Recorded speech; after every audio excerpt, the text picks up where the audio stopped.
আজকে আমাদের বাসর রাত। এই বাসর রাতে তুমি আমার কাছে কি চাও? তুমি আমার কাছে যা চাইবা আমি তোমাকে তাই দিব। আপনার কাছে আমার তেমন কিছু চাওয়ার নাই, আপাতত একটা কেচি দরকার। বাসর রাতে বউয়েরা স্বামীর কাছে কত কিছু চায়, আর তুমি কিনা চাইতেছো কেচি? হ্যাঁ, আমি একটা কেচি চাই, আমার একটা কেচি লাগবে, একটু তাড়াতাড়ি করে নিয়ে আসো। এই নাও তোমার কেচি। আচ্ছা ঠিক আছে, তুমি এবার একটু পিছনে ঘুরে বসো।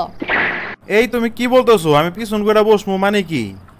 আমি যেহেতু বলছি তুমি অবশ্যই বসবা। মেয়েদের মতো লম্বা লম্বা চুল রাখছো কেন? ছেলেদের লম্বা লম্বা চুল আমার একদম পছন্দ না, তাই এখন আমি তোমার চুলগুলা কাটবো। প্লিজ তুমি আমার সাথে এরকম করো না।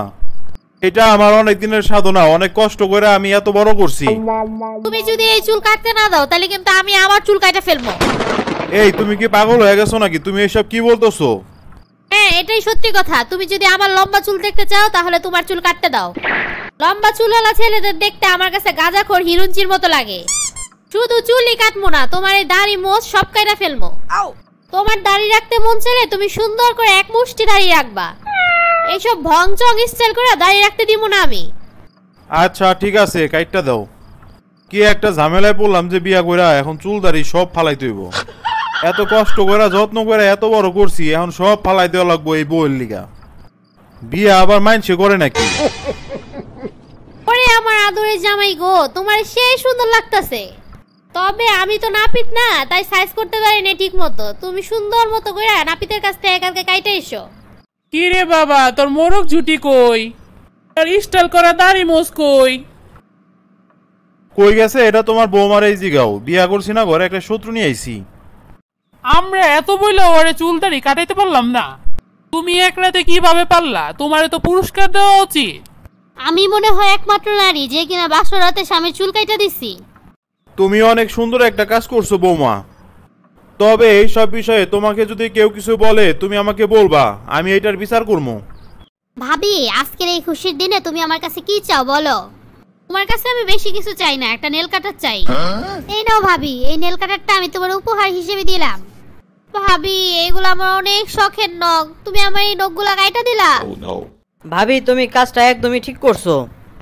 হইছে, আর প্রশংসা করতে হইব না। আমার একটা সুই আর সুতা এনে দাও তো। ভাবি, তুমি সুই আর সুতা দিয়া কি করবা? কেন? তোমার এই ছিঁড়ে প্যান্টগুলো আমি সেলাই করে দিব। আরে ভাবি, তুমি বুঝো না, এগুলো ছিঁড়া না, এগুলো স্টাইল। তোমার চোখের সামনেই তো তোমার বড় ভাই আর বোনের সব স্টাইল লন্ডভন্ড হয়ে গেল, আর তুমি পয়রা আছো এসব ফালতু স্টাইল নিয়া। তাড়াতাড়ি করে সুই সুতা নিয়ে আসো, এসব ফালতু স্টাইল চলবো না। বউ চলো আজকে তোমারে মার্কেট করে দিমু। কি বলো? তুমি আমার মার্কেট করে দিবা? আচ্ছা একটু দাঁড়াও তাহলে, তুমি আমি সাজা গুজা আসতেছি। কি ব্যাপার? আমার বউ 1 ঘন্টা ধরে সাজতাছে, এখনো সাজা হয় না? আজকে ওরে মজা শিখামু। তুমি আমাকে কত ভালোবাসো, কত কেয়ার করো, তুমি আমার আজকে কতগুলো টাকার মার্কেট করে দিলা। আজকে আমি তোমার উপর অনেক খুশি। তুমি বলো তুমি আমার কাছে কি চাও?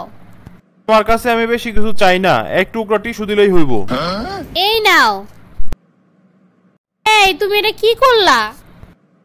তুমি টিস্যু দিয়ে আমার মুখের মেকআপ, আইলাইনার, লিপস্টিক, কাজল সবকিছু একবারে তুললাম, মুখটা একদম পেতনির মতো বানায় দিছো।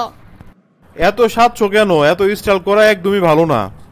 ও, এতক্ষণে আমি বুঝতে পারছি, ও তাইলে ওর চুল কাটার প্রতিশোধটা আমার থেকে নিয়ে নিল। তবে ও এটা ঠিকই বলছে, এত সাজগুজ করা মুখের ত্বকের জন্য ভালো না।